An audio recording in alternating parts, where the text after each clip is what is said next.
Hello and welcome. Oh, there we go. Hello and welcome to the 76th More Than a Fan podcast. Today I'm here with two old-time faces, but we haven't seen them on the Google Hangouts quite yet. And I know T-Bone's having some trouble over there, so if he gets in, we'll gladly talk to him. And if not, it's no big deal. We can work without him. But hopefully he'll be able to get in, so we can talk to him about some. We're going to talk some baseball today. I thought last week we did a football podcast, and that was a lot of fun with a bunch of different people. But this time we kind of just wanted to keep it small, keep it simple, and but I'm just going to introduce you. If in case you don't know, this is Ryan Isley, and Ryan, you can introduce yourself, I guess. Anything you want to say? Hey, what's going on? It's good to be on the Google Plus Hangouts podcast. I don't use Google Plus that much. I'm kind of dumb when it comes to it, so you had to walk me through a little bit of it earlier this afternoon. But it's good to be here. Good to do a podcast. It's been a while since I've been able to jump on a More Than a Fan podcast. So when you asked the other day if I want to do a baseball podcast, I said sure. If I can do it at a certain time that I can get into my schedule, love to jump on. Watching the Indians right now try to see if they can blow another game against the Twins. But yeah, I'm glad to be here. Yeah, and it looks like T-Bone just left again, but we were scheduled to have Matt Klein on. He's having some technical difficulty, and that's all right. You know, that happens. Computers aren't always reliable, but it's good to have Ryan on. He hasn't been on in a while, and you know, we always love to hear his insight, especially when it comes to the controversial issues, because he's not afraid to speak his mind. But I thought today we could start with a topic that both Matt and Ryan wrote about recently, and it's none other than Alex Rodriguez. And I know that Ryan has his thoughts, and we all have our thoughts, but I just wanted to get in and, you know, can you explain your last post about the you wrote about Ryan Dempster and how his suspension doesn't affect any other pitchers or any other players out there. I just want you to kind of explain and your thought process as to why not, and your whole basically the summary of your article. Well, basically, I mean, we all know the situation. Ryan Dempster drilled Alex Rodriguez. It took him 4 pitches to do so. Obviously, the first pitch was inside. The second and third pitch, I'll be perfectly honest, the second and third pitch looked like major league pitches. They looked like, hey, just a little off the inside corner. Didn't look like he was throwing at him. Once he got 3-0, obviously, he plunks him. Major League Baseball had to step in. Major League Baseball had no choice other than to suspend Ryan Dempster.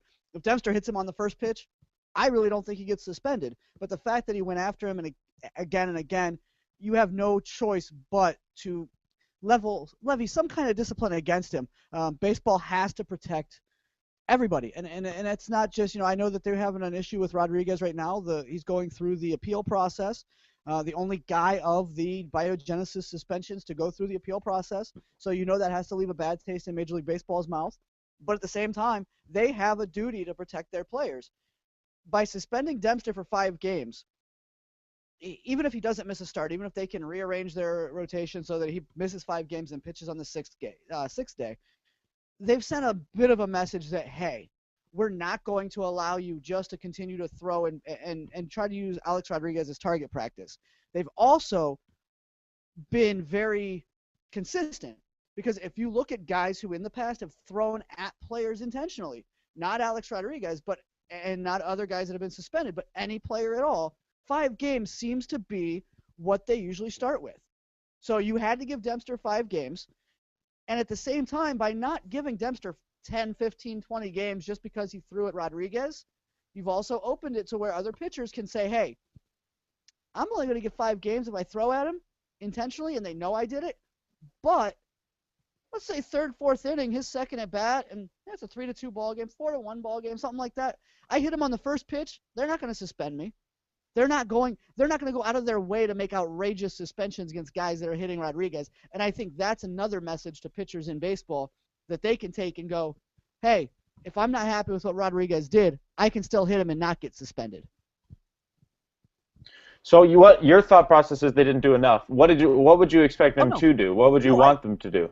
No, honestly, I think they did exactly what they should have done. I thought it was perfect. Okay. Because you can't go out of your way. You can't say, okay, well, Dempster threw at Rodriguez, we're going to suspend him 15, 20 games because we know he threw at him intentionally, because then you make other players a little bit scared even to throw inside at Rodriguez. Because now if you're saying, hey, we're going to give you longer suspensions because we know you threw at him because he was a suspension guy because of biogenesis and PEDs, other pitchers are going to go, I can't even throw inside to the guy because if I throw inside too far and I hit him, now I'm scared I'm going to get suspended. I thought 5 games was the perfect number. Like I said, it's consistent with what they've always done. It's always been 5 to 7 or 3 to 7 or somewhere around in there. So they hit the 5-game mark, which is a perfect suspension for a guy who throws at somebody. And, I know that Joe Girardi was upset and saying, oh, well, somebody's going to get hurt and blah, blah. Listen, Ryan Dempster never threw at Alex Rodriguez's head. Ryan Dempster threw every pitch in a safe zone, I guess we could call it. He didn't throw at his head. He didn't throw anywhere near his head. Everything was from the lower or the mid-back, elbow, down to the thigh area. That's where you want to hit guys if you're going to throw him intentionally. If he throws at the head there, I say all bets are off. You suspend him for however long you want to suspend him. As much as I want to see Alex Rodriguez get hit every at bat, I don't want to see guys throwing at his head. You can send a message without injuring a guy or without threatening a guy's life, because if you start throwing at his head, you never know what can happen. So because of where he threw the pitch at, I thought that the suspension was perfect. I agree with you. I think that the fact that the Dempster threw it at his elbow and his lower extremities rather than his head was a very, it was not a professional thing to do, but I think it was a smart thing to at least send the message but not be a complete idiot and cost your team a couple starts down the road. I thought it was a good move by Dempster doing that. But what I'm concerned with and what I'm trying to get out here is, what do you do with the other pitchers? Because I don't think Dempster's the last one. I mean, do you just continually let guys bean Rodriguez? I don't think that unless they're doing it the way Dempster did it, unless they are, listen, Alex Rodriguez is a baseball player now. Alex Rodriguez is like Robinson Cano. He's like Derek Jeter if Jeter ever comes back. He's in that lineup. You have to be allowed to throw inside at him, and if you hit him, you hit him. There's a difference between hitting a guy on the first pitch or maybe hitting him on a 1-1 pitch if you haven't thrown inside than what Dempster did. What Dempster did was obviously intentional. Mm-hmm. Baseball can't go out and start saying, okay, it was a 2-1 pitch and you threw inside and you hit Alex Rodriguez, we're going to suspend you in the 4th or 5th inning. You can't do that. Because now what you're telling guys is definitely, you can't pitch inside to Alex Rodriguez because if you hit him, we're going to say you're doing it intentionally. Now, if you tip your hat, had John Lackey hit him with the first pitch the next day, the day after Lackey made the comments, then you have to suspend Lackey because there was intent. If a guy comes out and makes comments about, hey, I hate Alex Rodriguez doing this, I wish he wasn't playing, and then he hits him, then you can establish intent. But if you hit him with If you hit him with a 2-1 pitch in the middle of the game, I don't know how you can establish intent without crossing a line that says, hey, you can't hit him at all. Because if you can't pitch inside to Alex Rodriguez, you make Alex Rodriguez a much more dangerous hitter, and Major League Baseball doesn't want to do that. Yep, I agree. I agree with that. But the question I came up with when you were talking about all that, is it guilty until proven innocent? Because I feel as if everybody would have intent if they're throwing, if they're hitting Alex Rodriguez, I feel like the intent is there no matter what. And I know you're saying that it happens sometimes, and I think that's a judgment call if it just happens. But I think that pretty much all pitchers would have some sort of intent if they're going to pitch inside that consistently to A-Rod. Well, I agree. Like I said, let's just say it's a 2-1 pitch and you haven't thrown inside. Okay, let's say the first pitch is over the plate. Second and third pitches are outside or low or high. They're not inside part of the plate. And then you plunk him at 2-1. How can I say with 100% certainty that you had intent to hit Alex Rodriguez if you hadn't thrown inside yet the entire at bat? That's where I think that's where Major League Baseball has to be really, really careful. And I think that pitchers are smart enough to realize, hey, what Dempster did, not the way to do it. But if I can hit him later in the game, and I can hit him on third or fourth pitch of the at-bat without throwing inside the rest of the at-bat, I could probably get away with it, and Major League Baseball is going to call me and say, hey, we're checking to make sure there wasn't intent. And be like, hey, you can look at the first 3 pitches of the at-bat. I never threw anywhere near him. It just got away. Because you can't suspend. You're not going to suspend. Let's just say I'm watching the Twins right now. Let's say the Twins in the 8th inning, they hit Jason Kipnis, or Santana hit a home run yesterday. Let's say they hit Carlos Santana. Kipnis hit 1-2. You hit one of those 2 guys in the next inning, I can't say, oh, you did it because he hit the home run yesterday. I can just say, Right. hey, it got away from him. So you can't establish intent without proof. Right. I agree with you. Okay. And Dempster gave them enough proof. I mean, nobody in Oh, yeah. America is going to say that Dempster didn't throw at him intentionally. No, he gave him more than enough proof, and it looks like we just lost Matt again before he was in. But yeah, no, it was completely obvious, and he was, I think it was for a lot of reasons. I'm sure he wanted to, give his hometown crowd something to cheer about, and the entire country something to cheer about, and with hitting Rodriguez. But I mean, it's a tough line. It's a tough line to be drawn. I mean, where does the intent line get drawn? Where how do you balance that line out? Do you again, I agree with you that guys aren't going to be if he happens to hit him with a 2-1 pitch, whatever, and he's throwing the first 3 pitches outside. I agree that it's not going to be not going to seem like intent. But at the same time, I feel like any time a pitcher walks out there, I mean, unless he's he really doesn't care. But I feel like any pitcher out there is going to say, all right, I don't like this guy. I'm going to try to paint the corners, and if it happens to hit him, it happens to hit him. I mean, right, and that's why I said in my column, you don't do it in the first at bat. If you you do it later in the game, you can't allow them to. You can't allow Major League Baseball to establish any kind of proof. Right. And I think that's where it's on the pitcher to say, hey, if I hit him in the second or third at bat, Major League Baseball is not going to say, hey, I threw him in the first. I didn't throw at him the first 2 at bats, so I hit him the third at bat. I have enough in my side and my defense to go and say, hey, if I was really intending to hit him, I would have hit him in the first inning. Right. I agree with you. And it looks.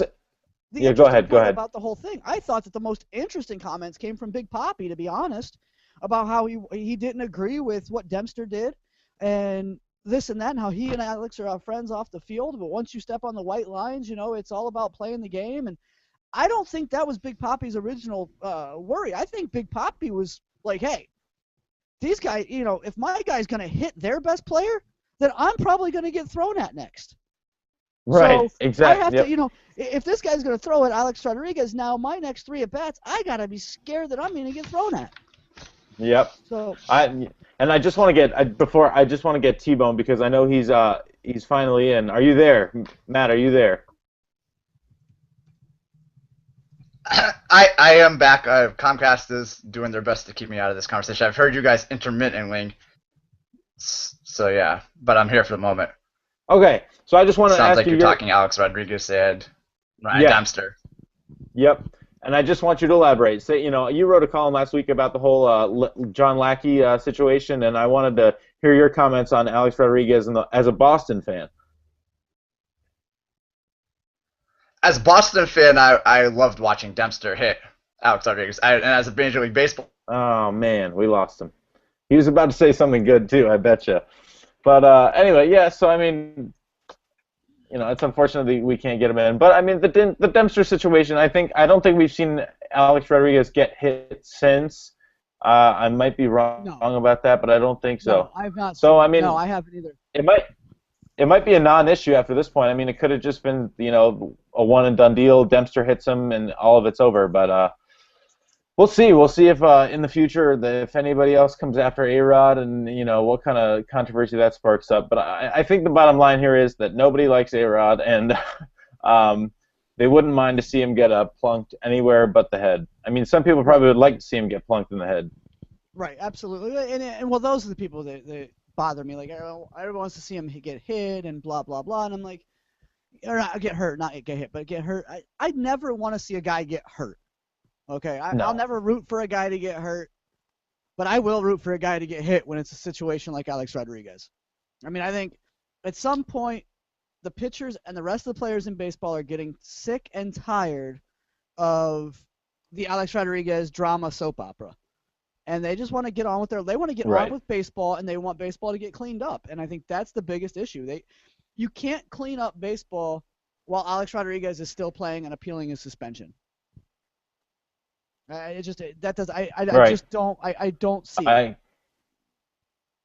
So that's where I stand with it. You just can't, you have to clean up. Well, I mean, the next, right. Whoa.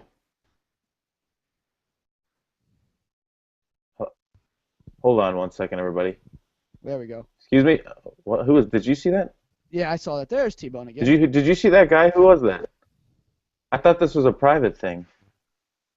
Yeah. Uh-oh, maybe that's my fault. Oops. Oh well. Yeah, you know, Oops. it's going to be interesting the next couple of weeks to see what happens with Rodriguez, especially if the Yankees start getting closer and closer to the playoff situation, because it's going to be. I want to see if anybody else has the guts to throw at him, and I don't know if it's going to happen. But again, if I'm Major League Baseball, I can't just go out and suspend everybody willy-nilly, anybody that hits Alex Rodriguez. Just like, Right. honestly, if I'm playing against Milwaukee next year on opening day, I'm hitting Ryan Braun first at bat. I mean, Yeah. go ahead and suspend me, but I'm going to hit him. I mean, Right. Braun and Alex Rodriguez. The other guys, yeah, I mean, I'd be as upset with the other guys too. But Ryan Braun and Alex Rodriguez have been the face of this whole debacle, and those are the two guys who have acted like just absolute douchebags the entire time. Pardon my language, but they've been complete douchebags about the whole situation. You haven't heard the other guys that have gotten suspended. You haven't heard them come out and make BS excuses and blah, blah, blah, and are trying to fight it and this and that and blaming the test collector and all that stuff. That's been Braun and Rodriguez. You haven't heard that from Johnny Peralta. You haven't heard that from the other guys that got busted. And there's plenty of them that could have said. You haven't heard it from Nelson Cruz. You know, Nelson Cruz even said it was something he took. So you got to take it in context. And again, Braun and Rodriguez are the two guys that I think most of Major League Baseball have an issue with. And while they're upset with the other guys, I think their issue is probably bigger with Braun and Rodriguez than it is the other guys that have been suspended. Right. Rightfully and so. Of course, yeah, and of course they're the highest profile of the steroids, and they, that probably has something to do with it too. They probably have the most inflated egos and whatnot. But that's something that I didn't even think about until you just said it. What did you think of the Ryan Braun apology yesterday? I mean, I thought it was completely ridiculous and just not worth. I don't know what he was thinking, but I just want to hear your thoughts on it. I tell you, this last 3 weeks, Alex Rodriguez and Ryan Braun have tried to out-sleaze each other. I mean, let's be honest. I mean, the apology was a complete joke. The day he got suspended, his statement was a complete joke. I mean, I'm sorry, you can't act the way Ryan Braun did. You just can't. You cannot act the way Ryan Braun, Lance Armstrong, Alex Rodriguez. You can't act that way when you get busted. Okay, yeah. Ryan Braun got suspended and got his suspension overturned on not a technicality. He got it overturned because the process was broken. But that doesn't mean that he didn't fail the test. He still failed the test. So to sit there and act the way he did and keep saying, oh, I've never cheated, I've never taken anything, I've never done this, I've never done that, and then when he gets suspended again for the biogenesis thing, go, oh, well, blah, blah, blah, I didn't do it, I never knew that this was in my body, and blah, blah, blah. And then to come out this week and go, oh, yeah, well, I kind of took this night. Too little, too late, Braun. Too little, too late. You need, if you would have, even if you don't admit it, last year, the year before, when all this went down, the way he came out defiantly against everyone who said, oh, well, Ryan Braun's a cheater. Ryan Braun said he was never going to be found guilty. He was never a cheater. He never did anything wrong. Boom, boom, boom. Everybody's just got it out for him. All the reporters, all the writers, all the players, everybody, they just have it out for me. No, you cheated. You cheated. Right. And your apology now is completely hollow. It means absolutely zero. And I saw a story where the Brewers players are accepting the apology. No, they're accepting it because they publicly have to accept it. But I guarantee if you got those guys together in private, off the record, they'd be as pissed off as the rest of us are at Ryan Braun. Just like the Yankees players are still mad at Alex Rodriguez. Right. I honestly think it makes him look worse to apologize. I mean, I mean, maybe not worse, but it just makes him look even, less apt, in the public sphere. I mean, because as you said, he came out so vehemently against everybody else who did it. Oh, I am not a cheater. Just lying the entire time, and to come out with after you're guilty, after the proof is all against you, after you have all your teammates against you and everybody in baseball against you. Oh, I'm sorry. Now I'm sorry. Well, the only thing you're sorry about, first of all, is that you got caught. The only thing you're sorry about, second, is that nobody likes you anymore. I mean, this was a last-second reach to just try to save some of the fans that I don't know why they would still like him, but I mean, last attempt to reach out to some of his fans and try to, stake some sort of reputation. I mean, I don't know. I thought the whole thing was absolutely ridiculous. I don't know what PR firm he hired, but they should be fired immediately. I don't know who told him to do that. I mean, it was an awful thing in my opinion. Well, and I wrote about it a month ago when he first got busted, and he came out and said he tried to handle this. And the original was, I've handled this entire situation with honor, with integrity, with class, with dignity, and with professionalism, because that's who I am and how I've always lived my life. If I've done this intentionally or unintentionally, I would be the first to step up and say I did it. By no means am I perfect, but if I've ever made mistakes in my life, I've taken responsibility for my actions. I would bet my life this substance never entered my body at any point. That was the original statement from him when he was finally cleared of the 50-game suspension. And then remember, when he got suspended, he came out and said, I'm not perfect. I realize I've made mistakes. And baseball came out and said, we're really happy that he's taking this bold step, and he's taking responsibility. And the MLBPA came out and said, he's taking responsibility. We all agree it's in the best interest of the game to resolve the matter. No.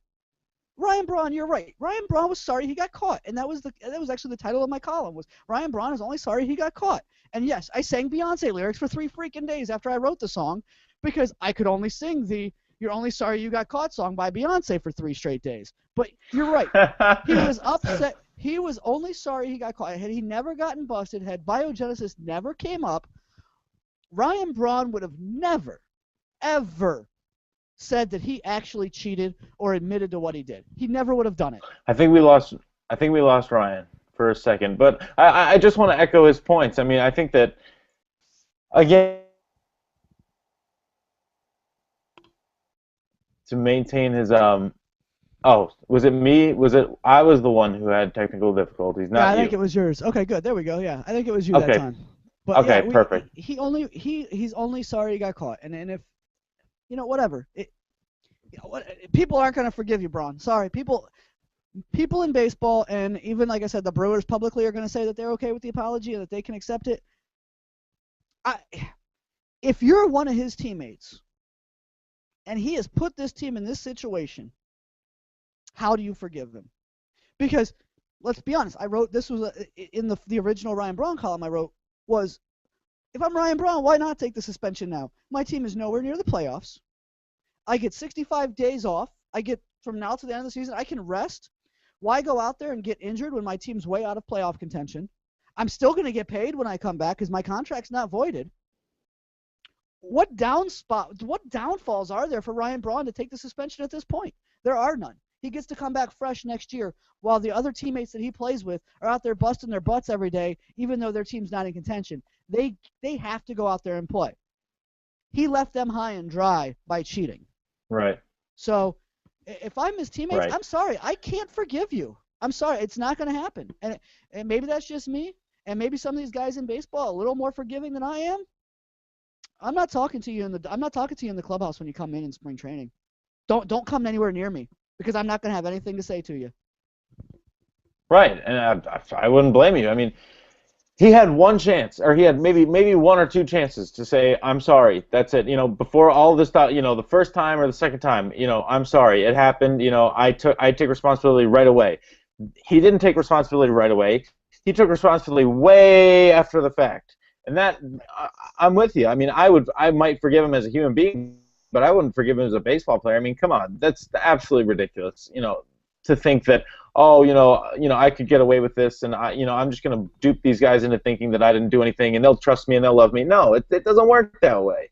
And I think Aaron Rodgers said it best when he was talking about Braun, and he said, I trusted this guy. I mean, he was a great actor. He had me believing the entire time that he was steroid free and that he was trustworthy. And I don't know how exactly he did such a good job of acting and kind of having the whole backstory, but it seemed like it was an elaborate scheme to lie through this whole thing. And he lost a lot of friends in the process. He could have just done it and said, I did it, I'm sorry, everybody makes mistakes the first time around, and he'd be much better off than he is right now. But now he's just trying to take the red off his ledger, and it's not going to work. Well, and Rick Sutcliffe did the same thing. Rick Sutcliffe was in the booth at ESPN when this suspension first came down, and he looked straight in the camera. He said, Ryan Braun lied to me. He lied to me face to face, off camera. He said, I had a conversation with Braun and said, hey, if you didn't do it, just tell me you didn't do it, and I'll defend you. You know, and Braun told him, I never did this. I never did this. And Sutcliffe was upset. He's like, he lied to me straight up. He lied straight to my face. And you know that those are the kind of guys that you just don't go stabbing in the back and burning bridges with in baseball. You don't go out. You don't go and lie to the greats of the past, of the game's past. You just don't do that. And Ryan Braun, I've always said this. I've seen so many interviews with Ryan Braun. But the interview he did on PTI after he won the MVP, and he had the leather jacket, and the slicked back hair. I mean, I thought I was watching Happy Days. I thought he was going to go over, punch the jukebox, and make it work. I mean, he just. That's funny. He looked like the Fonz, and I just immediately I went, what is this? This guy is a tool. And apparently, I guess I'm a pretty good judge of character because it turns out the guy's a pretty big tool. Absolutely. Well, yeah. You could have just found out from the slick back here. Just everything about him from day one seemed pretty sleazy, and it's just a terrible situation that's not going to get resolved anytime soon.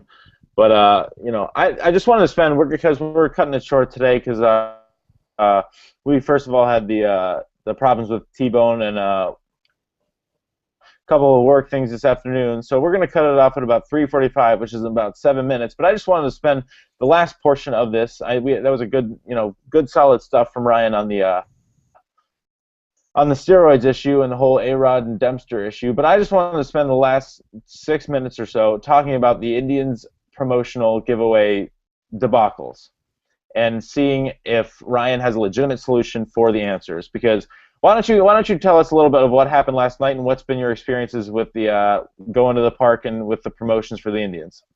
Well, I'm sure that if you follow us on Twitter at More Than a Fan, I'm sure you've seen my piece I wrote a couple months ago, or about a month ago, whatever it was. Yeah, about a month ago. It was after the Michael Brantley giveaway. They did the Michael Brantley. I think it was about a month. Yeah. Yeah, it was July 27th. They did the Michael Brantley jersey giveaway. My experience was that it was a disaster. I mean, they gave away to the first 10,000 people. The gates open at 4:30 for a 7 o'clock game.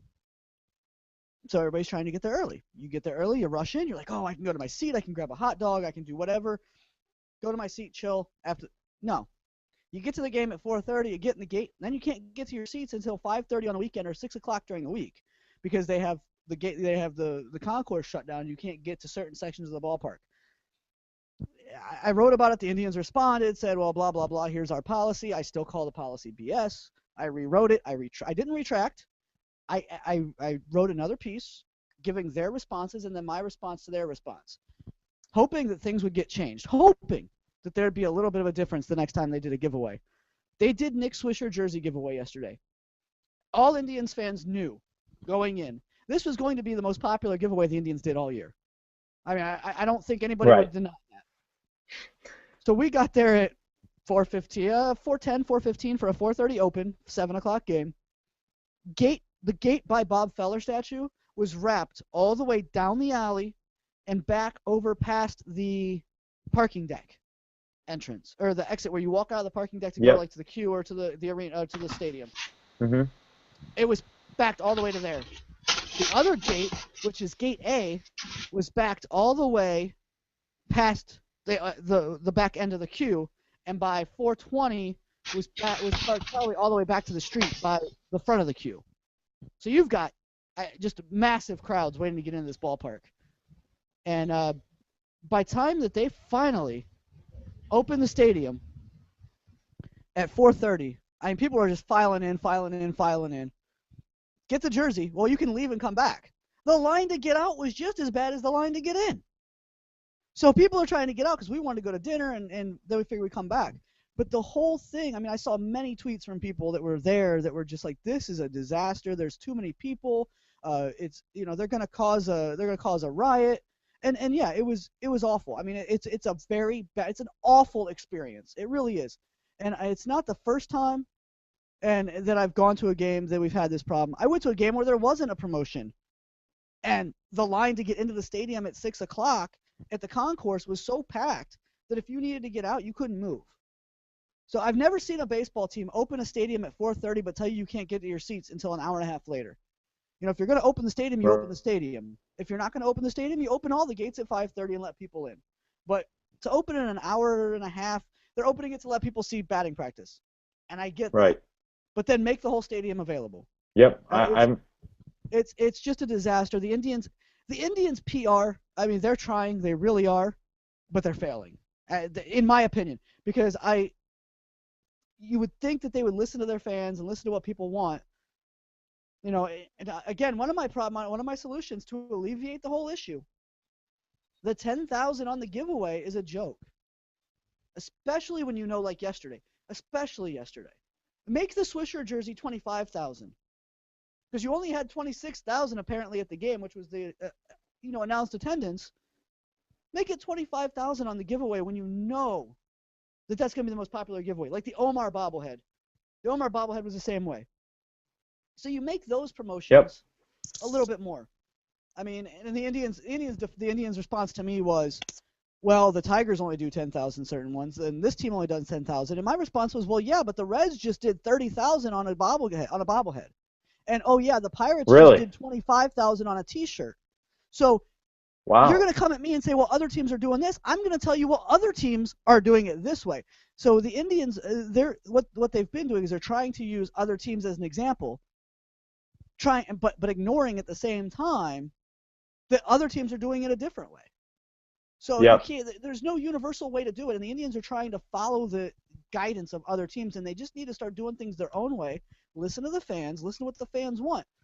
It's the whole pricing policy all over again. The ticket pricing policy, if they don't change that for next year, they're going to have the same attendance issues they have right now. Whether anybody likes hearing that or not, I don't care. But I'm going to tell you right now, the pricing policy is part of their attendance issue. It's point blank. The tickets I bought yesterday for yesterday's game, I bought them on Tuesday. They were $32. I went back and looked at them on Friday. They were $36. You cannot change the prices of tickets the closer it gets to the game. Once the ticket price is set for a game, the ticket price should be set for the game. And if I walk up to the window and it's $40 when it was $32 on Tuesday, I'm going to tell you where to stick it. I'm going to walk to a sports bar, order a couple cheaper beers than the $8 ones you pour me at the stadium, and I'm going to watch the game on TV. That's the way it's got. I mean, they have to figure this whole thing out. Right, and hopefully they will by next year. I mean, it's become a problem, and I think it's starting to, not starting to. I think it has affected the attendance thus far this season, and we'll see what happens later. But we're about to wrap up here, and I apologize to T-Bone Klein, who seems to be now in the podcast. Are you back with us?